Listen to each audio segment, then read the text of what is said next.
Good afternoon. Afternoon, everybody. Hope you are okay.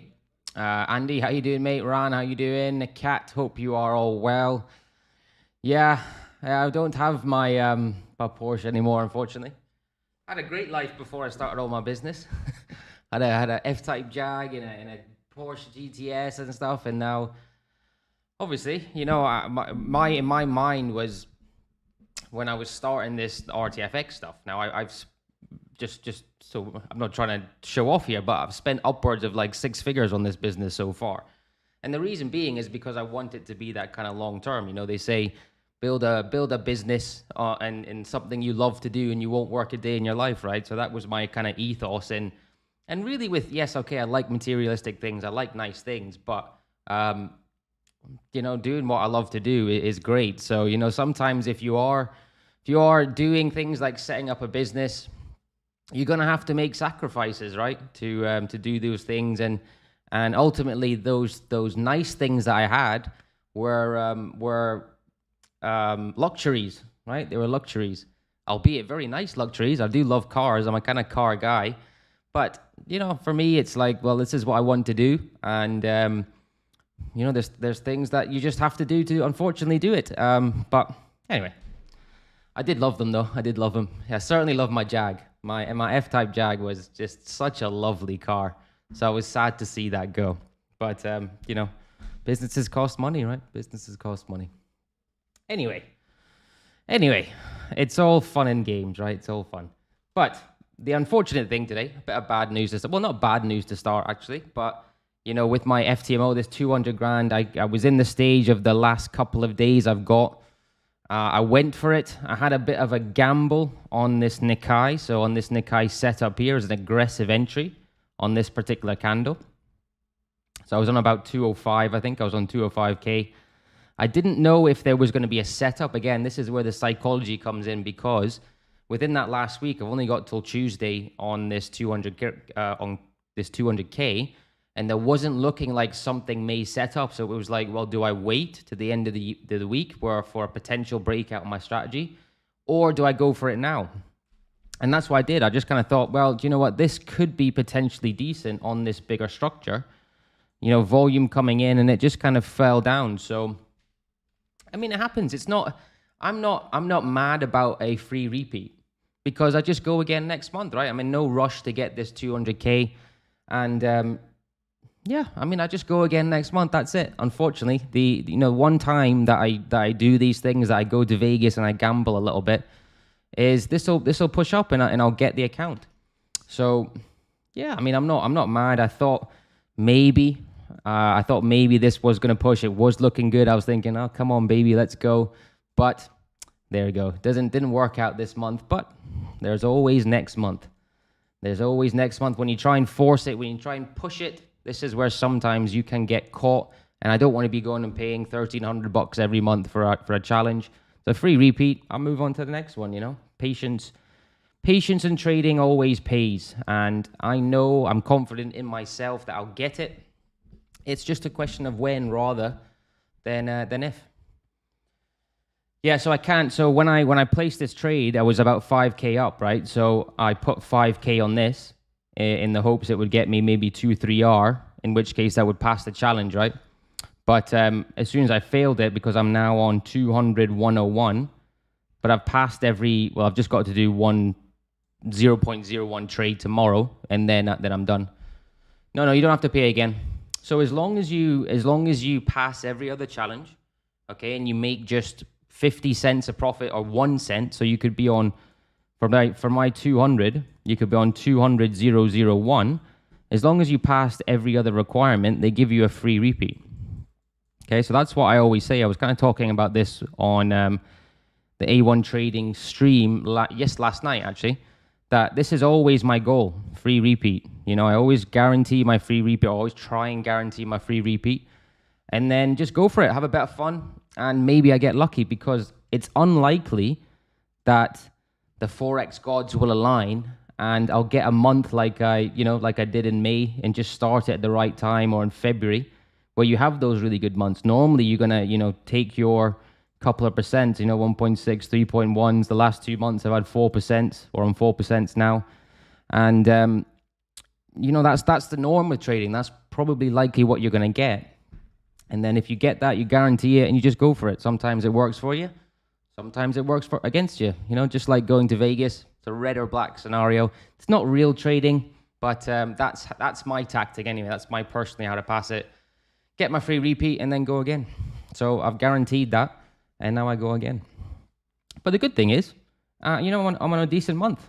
This is what I think is the power of being selective. Now, you guys probably know me. I am a selective trader. I probably think of myself a bit like a blue chip stock trader, where I'm not going to cause any fireworks. You kind of know what you're going to get from me every year. So, and it just shows you, look here in November, I've taken 2 trades, I'm on 4%. And then my horrible month in June, I took about 8 trades and I lost 12. So just, and one of the things also in this August, and I don't know whether people are watching here, there's any OGs watching from August, where I missed this pound Aussie trade. It was a Monday, and all my internet in the area went off. So I missed it. It was an A-class setup. It's not like I'm saying, I wouldn't have taken it. 100% would have taken it. So I've actually missed a bit of 8% there. But out of interest, do you guys think this is good? Okay, 19.9% year today. I asked this on my Instagram this morning. What do you guys think of 19.9% for the year? Do you think that's good? Do you think that's not great? Do you think I could do more than that? What do you guys think? Be interesting to see, because I think social media clouds people's judgment a little bit on the kind of numbers you're expecting. But what do you guys think of 19.9? Bear in mind the year's not done yet, so I could go lower, but I could go higher. Yeah, I think it's pretty good as well. I think it's pretty solid. I mean, I haven't beat the SPX this year, but the SPX is having a notably good year. I can't see that sustaining next year. But yeah, I'm pretty happy with that. If I can get another, I've done 4%. If I can get another couple of trades here, getting to the mid-20s, perfectly happy with that. Again, a good little thing here is Warren Buffett. What did he average? 20% a year, roughly. But he did it consistently for years and years and years and years. So yeah, I'm perfectly happy with that. Perfectly happy. It's good. I try to aim for 4% a month. Yeah, that's good. That's good.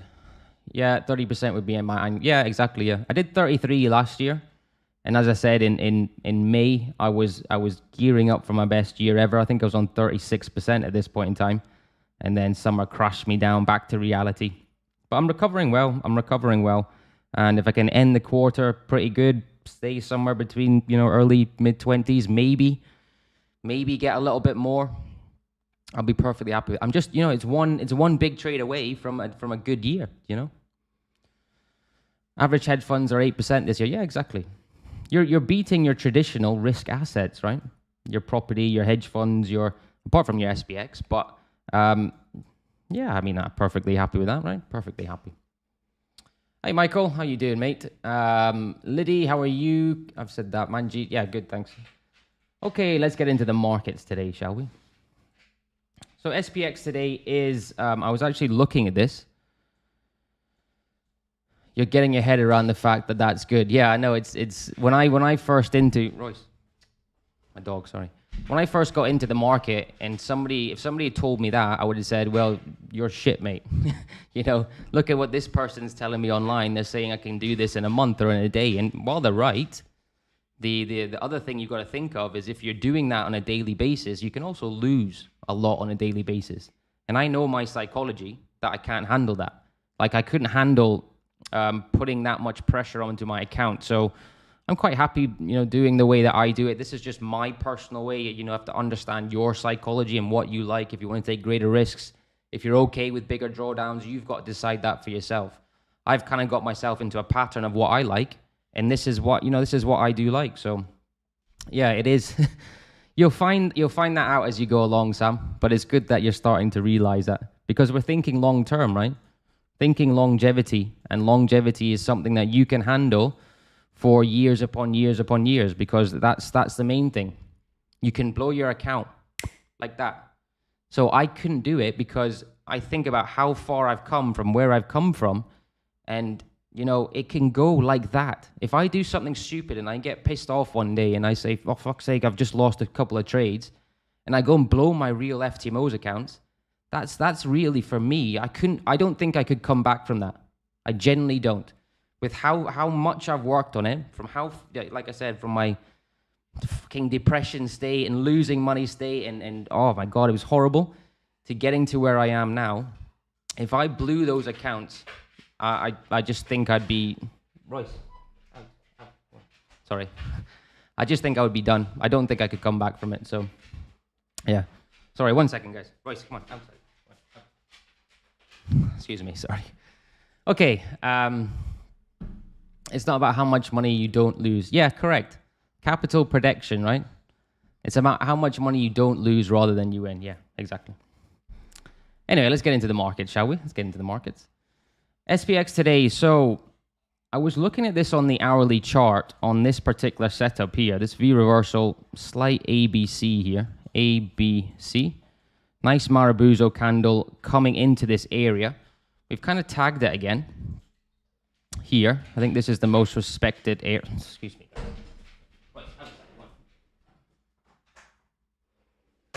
Sorry. So this is the most respected area. And what I'm looking for is a push through here. A push through, as long as it doesn't break the lows here. A push through, a retest, and a move to the upside. So the confluence I have with this, I was a little bit on the fence because of this particular candle on this daily chart. But because we've got this, a 20-period catch-up, obviously a decent hammer candle, but not only that, it's coming on a decent bit of volume. It's giving me that confluence. If it does break out and it does retest, it might not be a bad trade to the upside. Obviously, SPX is always good to get a trade to the upside. If we do break out, we'll be above these moving averages as well. And yeah, I wouldn't mind that in the SPX. But normally within these times, if we look at the FinViz, i.e. our currency strength meter, if I bring this up here, when you get these times of not really flowing movement in the SPX, you're normally seeing this kind of strength, where you're getting strength in the yen, the US dollar, the New Zealand's quite weak. You know, it's a little bit mix and match. And this is sometimes where trading can be difficult because movements aren't flowing, there's not much follow through, etc. So just be aware of the market conditions we are in. However, on this 4-hour chart, although we've got this movement to the downside, possibly with these wicks here, maybe we're recovering, and the SPX has recovered quite well for quite some time. So yeah, I think confluence is there as long as it breaks through the level for a potential breakout and retest. The dollar today. How's everybody's trading been this week, by the way? You're making money? Dollar looks good. I identified this kind of pattern here on the smaller time frames, this squeeze into the area, which is broken through now. If you get a retest for continuation, this might not be too bad. It's not a setup that I would take because of where the daily is, because of it is quite extended now. But in terms of your DXY, in terms of your dollar sentiment, dollar's still strong. Any setups buying the dollar, just continue with that, you know, until it tells you otherwise. Continue buying that dollar. And related to that, USD Hong Kong. So USD Hong Kong, at the moment, looks to be gone, unfortunately. I like this setup here. I had on my watch list on this cup with handle ABC. So ABC. Push through the area, break out from that area in retest phase. Now this, I normally like, within my strategy, I like a tag on this 20. Okay, and this is where I get maybe a little pernickety. Some people think, oh, you're too selective. But I couldn't take this trade because it's not actually tagged at 20. It does look to be good. Retest. It also hasn't given me my 5 bars. So in the breakout, within this retest here, I like a minimum of 5 bars. So I don't consider this part to be part of the retest because it's just here. So it's not enough for me, but I do think it's quite good, you know. You know, volume coming in here. It's obviously a bullish signal if it does close like this.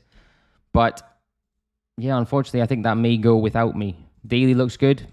Notice how we're not taking the breaks on that initial impulse. We're letting it reload a bit, creating a bit more of a healthy trend. And now we are pushing through. Good day yesterday. Close by that 20. Again, not extended, it's healthy, but it looks to be like it might move without me. But I do think that's not a bad trade there. I do think that's not a bad trade, USD Hong Kong dollar to the upside. Steven, gold hit me hard. Yeah, gold is a cruel mistress sometimes. Can we look at NZD USD? Yeah, I'll look at NZD USD. Put it in the chat, whatever you want me to look at, and I'll do it after my watch list. Euro NZD. Now, this is interesting. So I've got a potential fake out on my watch list for the first time in a while, which makes sense because of the environment or the risk sentiment that we are in. And just to give you an idea, I'll show you exactly what kind of thing I'm looking at. This is specifically related to the euro. It's a fake out in the euro trade that I want to develop this strategy for. And what I'm looking for is things like this. So if you look at the euro CAD, now this wasn't a setup I took, but if you look at this price action here, this is exactly what I'm looking at for euro NZD as a fake out to the downside. So this, I would need this to break the actual level, but this price action, this climactic price action, is what my fake out strategy is essentially based on. Okay. Not only that, if you look at the volume, so where's the volume coming in? It's the top of the structure. Okay. This is what we want to see with our volume, with our climactic. So within our climactics, volume at the top of the structure indicates to me that potential, if you want to call it smart money or you know, whatever concept is the craze nowadays, but this is where the smart money is entering for taking this to the downside. Remember, with EuroCAD, we were on a downtrend. So that's the kind of essence of what I'm looking for this Euro fake out trade. Now, if we go back to Euro NZD, what I want to see happen, and whether this happens or not is a different story. What I want to see happen is this Euro on the 4-hour become extended into this level. Okay, because remember, we are on a downtrend on Euro NZD. So I want to see this push up. And then on the smaller time frames, very similar to what we saw in EuroCAD, give us a reason to enter. So a higher volume coming in at the top of the structure on this level break here. So not right now, obviously. And a reason to enter. So that'll be your basic chart patterns, your evening star, your hammer, inverted hammer, engulfer, whatever it is to take this back to the downside. Now, I'm quite excited about the strategy because the payoff ratio is really good with these fake outs. And you can get, you know, you're talking 4 or 5 R per winning trade. But we need that extension from the 20. We need a breakout level. Remember, for me as a breakout trader, I will never take a break that's too extended into this area. So looking for that for a potential short on a fake out trade. So I'm going to keep an eye on that over the next few days. Euro USD, Euro NZD, EU please, short now or wait for a proper pullback after all this downfall. Okay, I'll look at EU. Aussie Swiss. Aussie Swiss, guys, if you like the video, please like the video. I'm trying to get to 1,000 subs by Christmas, so if we can get 25 likes with 36 watching, that would be great. I don't know whether I'm going to be able to do it or not. The time is running out. I'm on 7:54 now, so thank you all for liking and subscribing. I appreciate it. But if you can give it a like, that'd be very nice. So V reversal here on Aussie Swiss. I don't know whether this is going to set up. I'm looking for this to come back down, break out to the downside. It looks to be like it's pushing on a little bit. But maybe this is a 20-period catch-up on the daily from this trend, impulse counter, looking for a breakout of this zone to the downside. So Aussie Swiss is on the list. Swiss yen as well.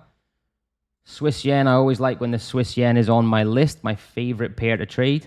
Can see here a potential context as a head and shoulders, V reversal, looking for that corrective from this impulse, tag of the area to go long. Now, the only issue I have with this Swiss yen is this 200 here. It's in a pretty, not a very nice position for our one-to-one risk reward.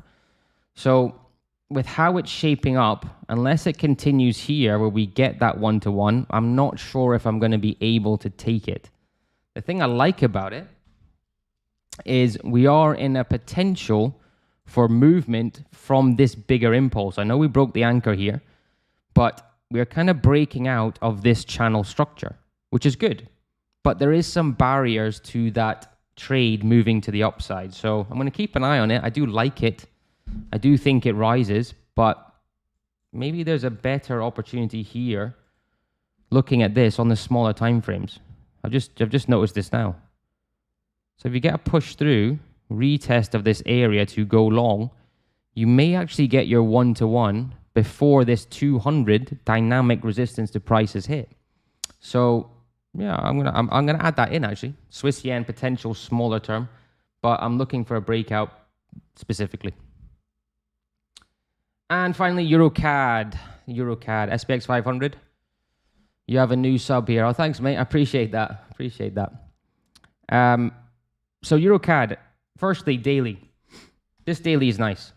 Okay, we've corrected here through time rather than through price.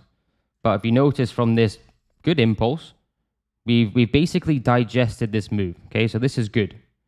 We've now broken under this structure, broken underneath this structure now. Decent bar. We've also got our potential complex corrective here. So we have a rejection on this first touch, and now we have a decent inverted hammer on this touch as well. Okay, this is a very bearish sign. So in terms of a simple breakout retest, you could look at that as an AB shallow C continuation to the downside. Now I'm looking at it on this 4-hour chart. So if you take the context from here, okay, remember this is where the fake out in euro happened, and by the way, the euro likes that. So if there's something you take away today, you know, if you see climactic moves in the euro, look for potential fake outs because it certainly does like it. Look, here we go. Look at this 4-hour. Here we go. Notice this price action here. Okay, if I zoom in here, look at that. Climactic. Bit of volume coming in. Boom. Off we go. So have a look at that with the euro because it's something I certainly do notice. Anyway, from this impulse, I need a corrective here or some sort of corrective to digest this move and a breakout to the downside. So something essentially that looks like this. Tag the area, little of accumulation to move to the downside. On a break of B wave, if we can consider this an AB shallow C here. So A, B, C. Impulse, corrective to digest this one because we don't want to be taking breaks like we are getting now. Because I would not be surprised if this break comes back up. Okay, so if you are a breakout trader, you like breakouts, we don't want to be taking breaks from this. We want this to be considered healthy. Accumulation, breakout to the downside. So that's what I'm looking at. I think Euro NZD is probably my pick of the bunch, but we have to wait and see whether that does push. I have a feeling it may do, but I don't know the future, so I'm not sure. Anyway, let's have a look at what you want me to look at. Gold, 19.9% is brilliant. Oh, thanks, John, mate. Appreciate that. Yeah, I'm happy with it. Could get a bit more. Can we look at NZD USD? Let's have a look at NZD USD. NZD USD, one of the members, the RTFX members, was asking me about this morning.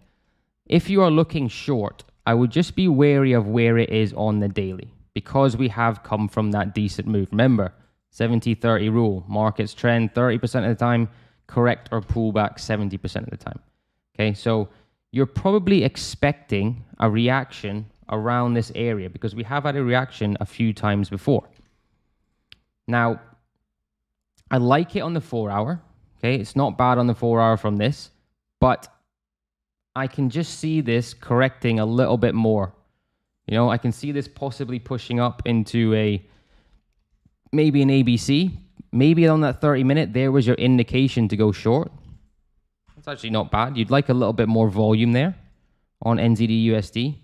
But you could maybe consider this. ABC, 20-period catch-up. I wouldn't be taking that to the downside just yet.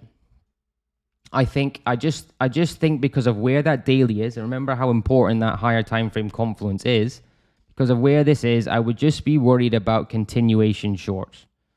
That's what I would say about NZD USD. Maybe waiting for that 20 catch up on the daily, waiting for another bit of consolidation here before going short would be a more safer option. You're just running the risk of buying at the end of that downtrend with NZD USD, in my personal opinion. Euro USD, Euro EU, please short now or wait for a proper pullback after this downfall. I think EU may be roughly the same. But, you know, the way that I look at charts, I just couldn't sell it here. You know, I just couldn't sell it. If you're selling it, you'd probably be selling it there, you know, or really up there or something like that. But I couldn't bring myself to sell this here. Doesn't mean that it can't fall at all. The dollar looks strong, right? The dollar looks strong, but maybe this is where you sometimes see fake outs occur because of that higher time frame confluence. Okay, so look at this. Even though this is a decent setup, it'll be interesting to see what it does here. So if you get a retest on EU, or sellers are basically coming in right now to force this back down from this break of structure, then yeah, maybe. I wouldn't mind it to the downside. I would just be worried that retail are getting caught in here because it's kind of already moved. You know, it's kind of already moved from here, and maybe we're getting a fake out movement to the upside before continuation. That's what I would probably think with EU, just because I think the move has been done, personally. Euro NZD. Did I do Euro NZD? I did Euro NZD. I think, I know what I said what I'm looking for. Whether that happens or not, we have to wait and see. Path of least resistance is to the downside. I don't see the euro strength really continuing. I don't. I think any strength in that euro will be sold into, kind of as it always has done before. So even though I would like this to happen here, to go down, whether that happens or not is a different story. So Euro NZD, the bias is to the downside. Just wait for a proper entry. You know, I think the chart's a little bit messy right now, to be honest with you. I think it's a bit messy. 25 likes, guys. Go on, give me a Christmas present. 25 likes would be lovely. Is that 1.1635 on EN for the fake out level? Yeah. So here, yeah, correct. 1.635. That's what we want, but we want it to push it on.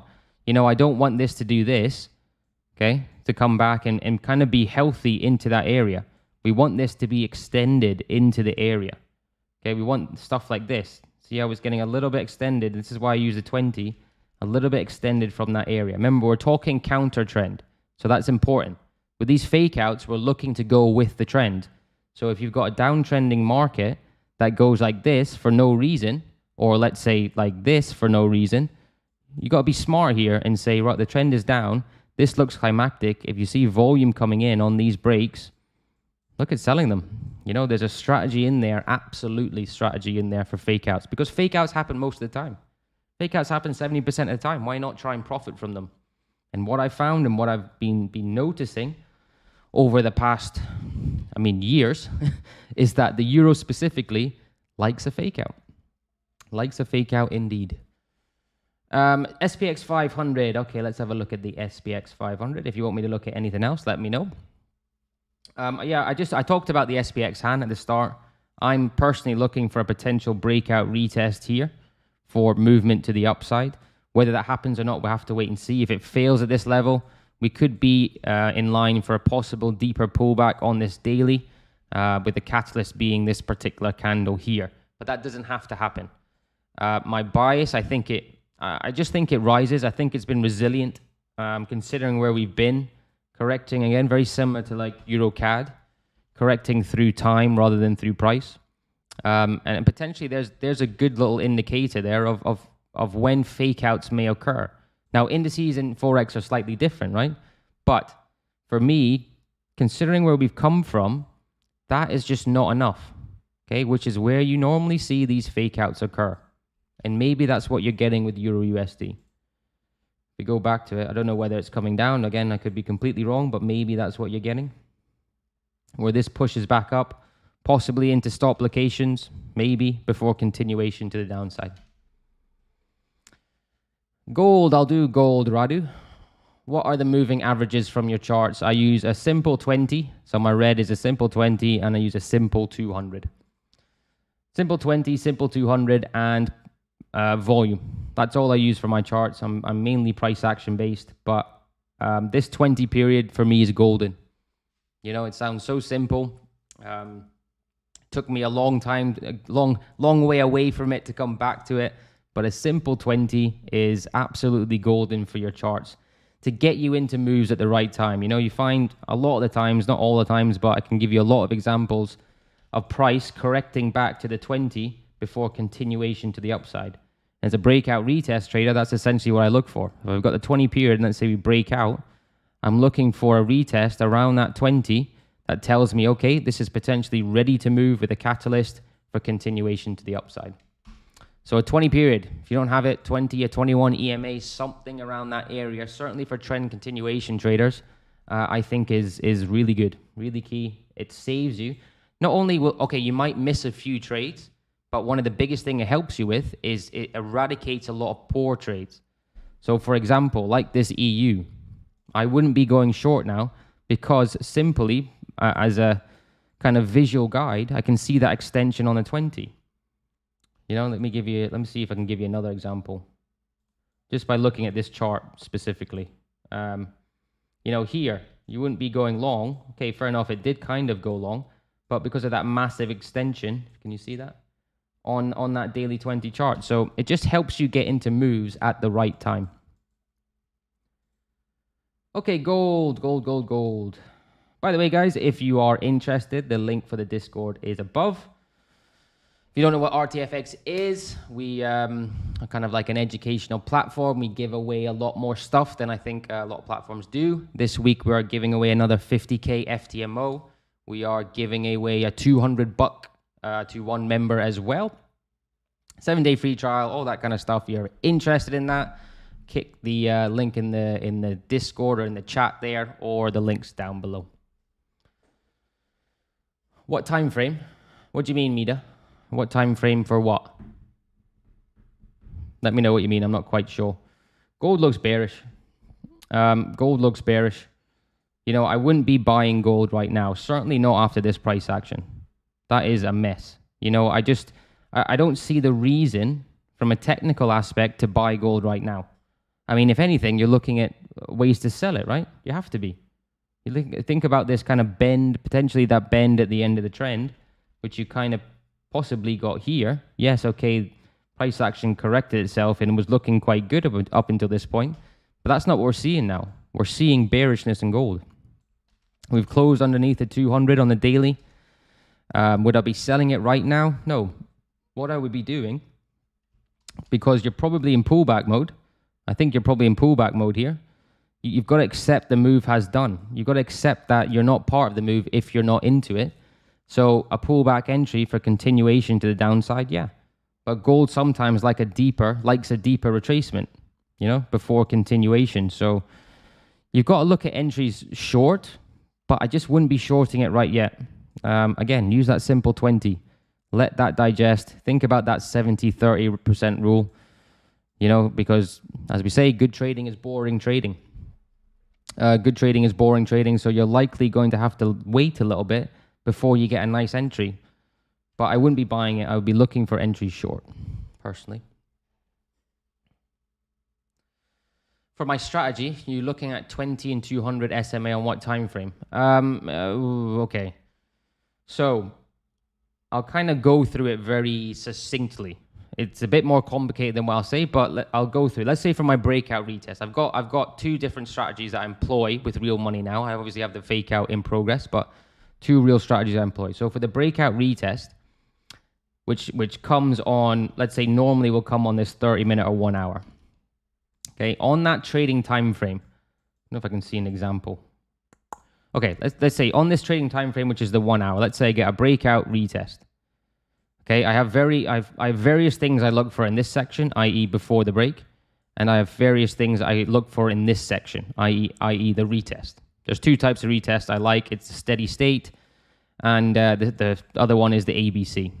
Okay, there's a few other things that go into that. The last is a catalyst on volume. So if I delete this, so if I get the context I like, let's say cut with handle, breakout, I get the retest I like. I also need a catalyst, i.e. my reason to enter to go long, which could be a hammer engulfer or whatever it is, coming on higher volume. So my favorite type is a very simple hammer bar here, on higher volume, on this 20 period. So I normally like to see the 20 period tag, and my favorite types of retest, if we come back here with a hammer bar, is when you see a 20 period come like this, okay? And you get higher volume coming in for continuation to the upside. That's on my trading time frame. How I use it, then not only do I have that, I need to have higher time frame confluence. So I can't, for example, if I get a really nice setup in the 30-minute gold right now, let's say, I couldn't take that to the downside because we're here. Okay, and I have to accept that. Do you think that this is going to happen again from this point? I think if you take that 100 times, I don't think it does. You know, I don't think it does. So using this 20 on the higher time frames, I don't have to have the 20 right next to it, but I certainly need to have it close by, again, to indicate it that's potentially ready to move. So, for example, we'll try and find an example here. Again, I'm just looking at it. So, for example, if I get, let's say, a setup on the smaller time frames roughly around this area, that for me is great because I can see this impulse has kind of been digested on the higher time frames, so it's potentially ready to move, you know? Like there, I couldn't take a short down here. Here, you know, if I get a setup roughly around this area, I know it's easy to say in hindsight, then it will look good for me because look, you're also getting that potential moving average cross for being ready, and again, I'm going to say this a lot, ready to move. That for me is okay, do I have potential, considering my edge comes from those big trades that you might get 3, 4, 5 times a year, that get me 8 to 15%, that's where my edge comes from. Okay, so it's important you know where your edge comes from, right? Does that trade have the potential to move? So if we look at the ones that I'm looking at, for example, Swiss yen. Let's look at Swiss yen that I put on my list here. If we look at our higher time frame confluence, this could be, I'm not saying it is, but this could be this corrective impulse. Okay, so it's potentially, we don't know what's going to happen in the future, but the odds are there, okay, that this could move to the upside. Okay, that's what I like to see. If we look at EuroCAD, let's look at EuroCAD as well. So you notice all the pairs on my watch list are potentially ready to move because we've got this 20 period catch up. Okay, higher time frame confluence is saying, okay, this is good. Using simple candlestick patterns, you can see this inverted hammer. We can see a rejection here as well. Looks good for movement to the downside. Okay, so potentially ready to move. Does that make sense, Mira? So that's why I like to set my charts out like I do, because I like to have a big snapshot of the whole market of a particular currency, index, or whatever it is when I first look at it, so I can see that I'm making good trades or not making good trades. The Discord link's invalid. Oh man. I'll try to drop it in here. Let me see if that works. I don't know why that happens. I press invite on this. Anybody tell me why? So I go to here, I press invite people, and I just copy it, and sometimes it doesn't work. I don't know why that happens. Anyway, yeah, so if you want to join, the link is there. We have a website as well. You can see our website. We've got a full trading academy. We've got 3 mentors with 20 plus years experience, full trading academy there. Tools, book reviews, blogs, mentoring, blah, blah, blah, blah. And it is, I know I'm probably biased, but I genuinely feel that our platform is up there with the best in the industry. And like I generally do that with the money I've spent on it. Has to be. It worked for you. Do you first check at the fundamentals? No, Stephen, I am blissfully unaware of the fundamentals. I couldn't give a shit, essentially is what I'm saying. Because I found when I was unprofitable, I had a bias in my mind. Like sometimes the fundamentals give me a bias saying, well, this has happened in the EU. That means the euro should be strengthening. And then what did I find? The euro was weakening for no reason. You know, you get news out where a pair should go one way and it goes the other. So I went back and back tested. And when I was back testing, I didn't know what was happening. Right? I had no idea what was happening in news coming out. I had no idea what was happening for risk sentiment, fundamentally, all that kind of stuff. I had no idea. But I came out of that back testing, and months of back testing, by the way, profitable. So I came into the real markets, and I'd never liked the fundamentals. I never liked them. I'm not smart enough to to be able to analyze statements and what they say, blah, blah, blah. Like that's not what I'm good at. What I'm good at is finding patterns and things that I like and, you know, having my edge and making money from that edge. That's what I'm good at. And so I couldn't care less what happens with the fundamentals. You know, I believe that with technical analysis, the basis of it, or the definition of it, is everything that is known in the market right now is reflected in current price. So for me, I'm like, okay, I understand people are like, well, you need a bit of this, you need a bit of that. That's fine. Like, I get it. But it works for me. You know, that works for me. And I just need my edge. You know, I play my edge out over a long period of time, like I'm doing this year, you know, and playing out quite well. You know, if it ain't broke, don't fix it. But again, that is just from me personally. Every trader is different. Everybody trades a different way. As long as you're profitable, I don't give a shit. It doesn't matter. As long as you're profitable, as long as you have your edge, it doesn't matter. So yeah, that's it, Stephen. That's my personal bias. Some people like it, some people don't like it, but it just the biggest thing for me was that backtesting. The biggest thing for me was backtesting and understanding that, okay, I don't need to worry about all this. Don't need to worry. The only time where I'm not in the market is when there's big news. So if there's FOMC, interest rate decision or something, I'm not going to take a trade on smaller time frames because the spreads obviously increase and you get sometimes strange movements during those days. So in that respect, okay, I'll stay away from the market on that particular day, but not normally. Does that make sense, Stephen?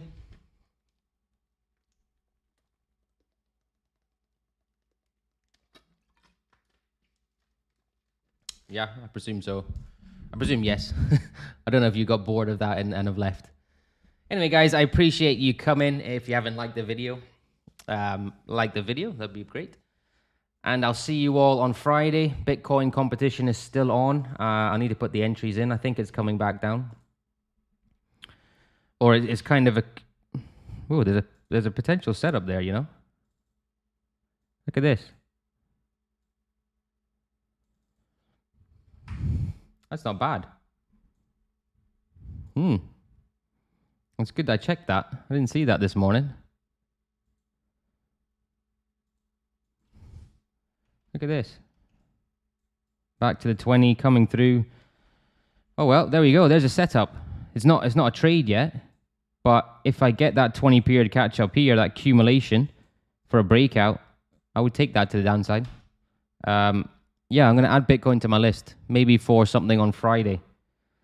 It's good I checked that. Anyway. Yeah, no worries, Tavongo. I appreciate you joining. I'll see you all on Friday. Remember, trade safe. And I will... said it before. Take care, guys. Remind me the indicators you're using. 20 SMA, 200 SMA, and volume. Standard volume. That's all I use. Price action is king. All right, guys. Take care. Have a great day. Peace.